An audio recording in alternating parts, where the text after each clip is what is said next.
Brandi Starr, President and Marketing Maven of Cassius Consulting. And this is the second of a four-part series here on AWTN.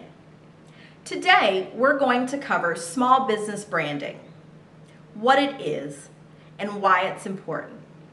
We're going to demystify what branding really is. Every time I have the opportunity to speak to a group of business owners and I take questions, one of the questions that I always get is, what does branding really mean? Some people think it's simply their logo. Others have no idea what branding their business really is, but they keep hearing people say, you've got to build a brand, you've got to build a brand. There are books out there about branding, but they don't know which to choose because they don't really understand what it is. So I'm going to help to clarify for you so that you can understand how to develop your brand and how to live your brand.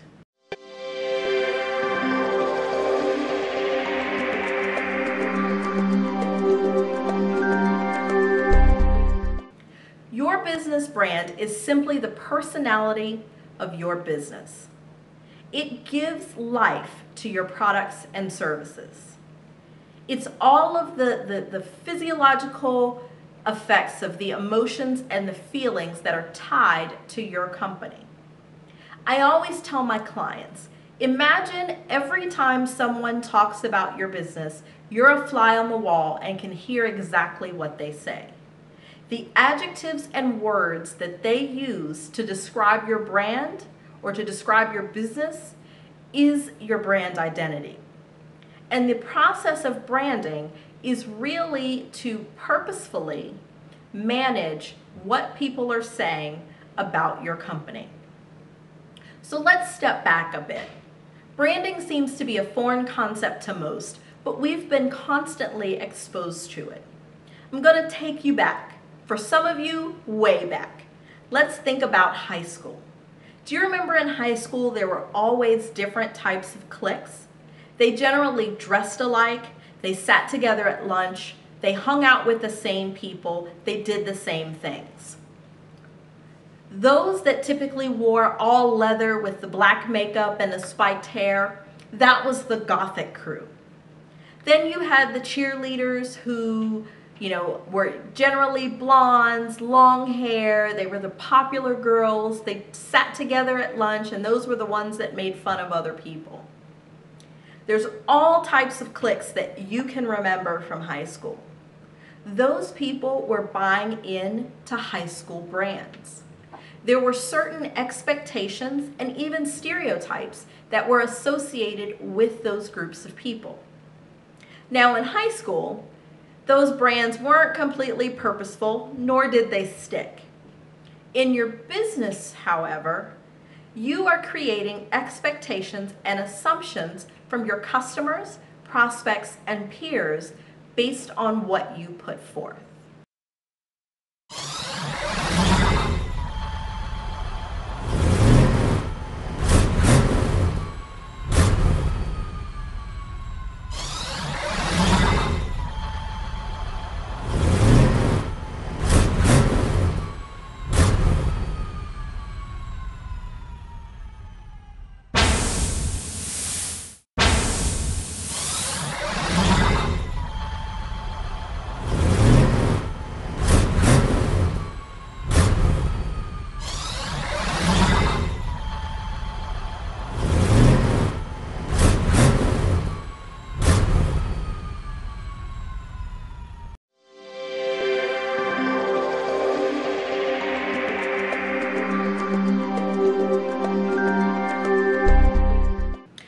Let's fast forward.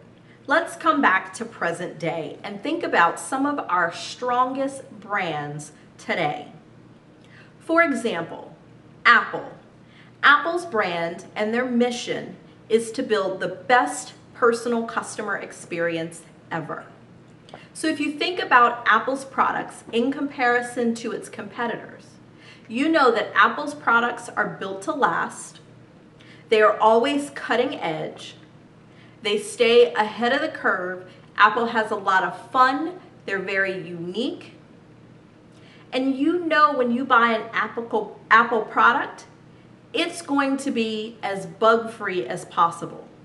Contrary to some of its competitors, who shall remain nameless, that when they release a product, you expect that there are bugs and they're going to release service packs and other fixes to help correct those. Their brands are different. When you purchase from Apple, you know what you're getting. This is the exact reason why Apple's products are pre-ordered like no other. People will stand in line and camp out in tents for the latest. And people will year after year spend large sums of money to have the latest and greatest Apple product. Apple has been very successful in building a brand of creating the best personal computer experience that has gone far beyond traditional computers possible. Another great example is BMW. BMW's commercials boast that they are the ultimate driving machine. When you get into a BMW, you don't expect to have to worry about breakdowns. You also expect to have high-end features, the latest technology, comfort.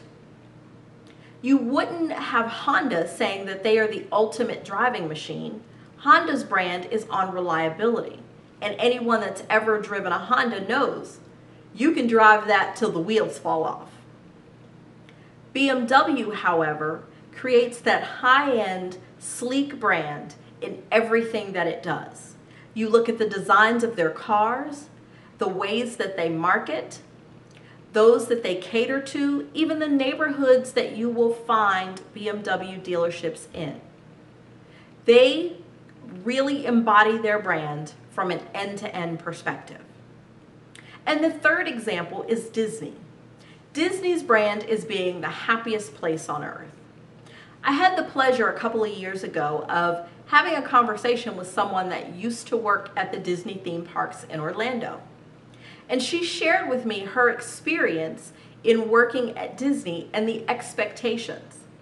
She said it in jest. I'm sure they don't truly expect this, but she said when someone drops something on the ground, they are expected to catch it and throw it away before it hits the pavement. Of course, that's an exaggeration, but if you've ever been to Disney, you know their theme parks are immaculate. Their customer service is top-notch. Disney, albeit expensive, goes above and beyond to make their theme parks and their resorts the happiest place on earth for adults and kids alike. And that's why people are willing to pay the premium dollar for that experience. All three of these brands have high-end price points. However, people happily spend their money because they have built that reputation, they know what they're getting. And that's what you want for your small business. You want that strong brand and brand consistency.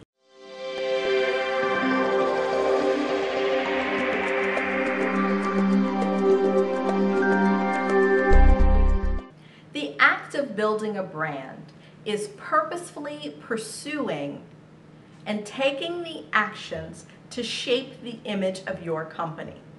And that's the image in the eyes of all that come in contact with it. So that goes beyond just your customers and your prospects, but it includes the brand that your employees, your peers, and even your competitors see of your company. When trying to brand your business, you really have to think through all of the ways that someone comes in contact with your company. Most people naturally gravitate towards the common brand elements. The first is your colors. There is a psychology to colors. In building a strong brand, you don't just haphazardly choose colors. You look at what emotions do those colors invoke. For example, if you're an accountant or anyone in the financial industry, you would never want to use the color red as a part of your logo or any of your marketing materials. In the financial world, the color red is associated with being in the red or not having any money. That's not a place that your customers want to be, so you would want to avoid that color. Likewise, if your business is eco-friendly, The color green is most often associated with things related to being, to being eco-friendly and being conscious of our environment. So most eco companies have some form of green or blue, which is associated with the water, in their logo and in their brand. The second, once you've chosen your colors, you have to think about your logo. Will your logo be image-based? Will it be text-based to where you're manipulating the text? All of these things tie to the image of your company. A simplistic icon, such as Home Depot, the big orange square, will give you, it becomes more of a household and a common image, and people will connect with that brand. Your website, your business cards, your stationery, even your invoices, all are items that need to be properly branded. They need to create consistency. A great example is your business card.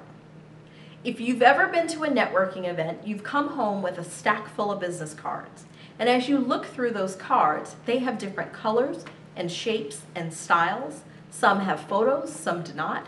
Some include service descriptions, others don't. The paper's different, the shape of them, rounded corners versus straight. There's lots of ways that you can brand your business, and the key to remember with branding is to be purposeful. I have chosen a square business card.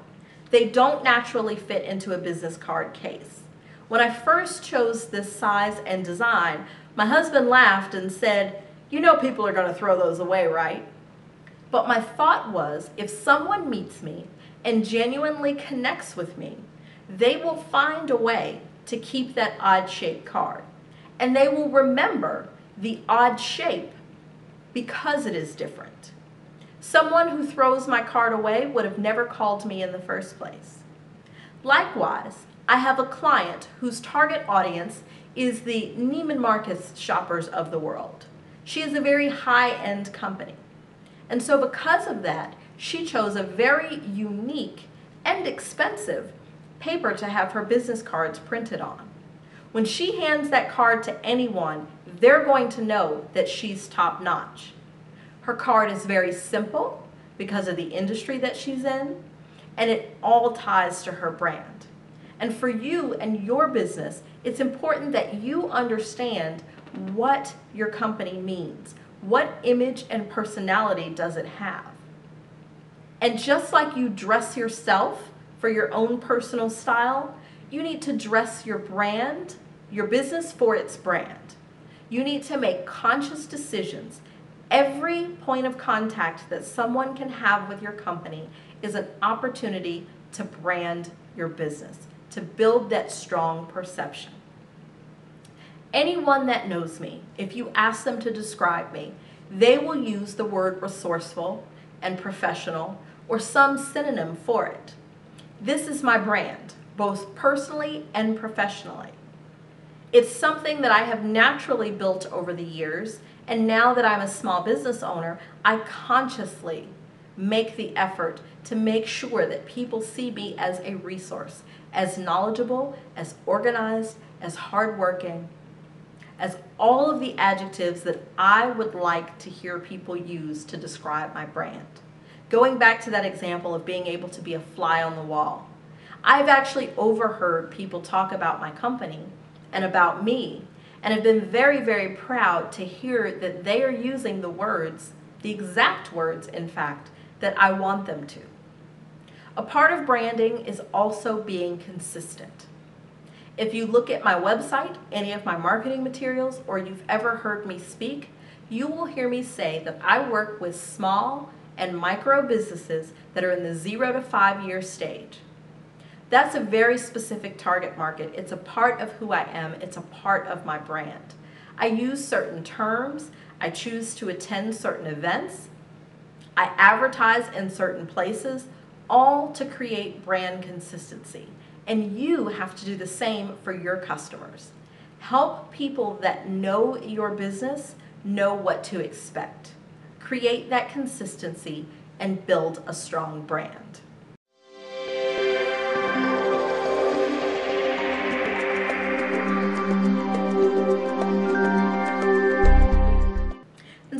that wraps up our episode on branding. Hopefully you have a much clearer picture on what it really means to brand your business. Tune in next week for episode 3 on AWTN as we talk about the importance of converting your website visitors to paying customers. Until next time.